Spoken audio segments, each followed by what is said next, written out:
Chinali. Na I hope hukupinga hii nini, nitaenda kukustaki.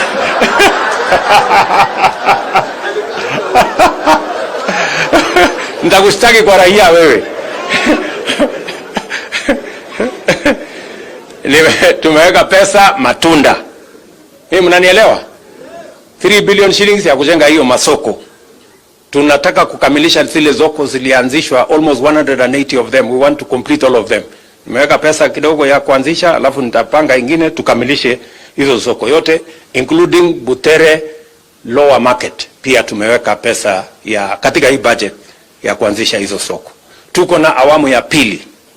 Nitaketi chini na gavana wenu, tutaketi chini na wizara yetu, tupange zile soko kubwa kubwa pia, tuone mahali gani na wapi, ili mwananchi mdogo, mama mboga na wale wengine wapate mahali ya kufanya biashara, mahali iko na usafi, iko maji, iko mahali ya kujisaidia na iko na heshima.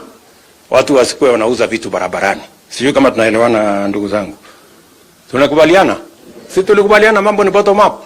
Tunaanza na hawa watu wadogo wadogo. Wale hawana ajira tupange hawa kwanza. Wale wanafanya soko huko tupange hawa kwanza.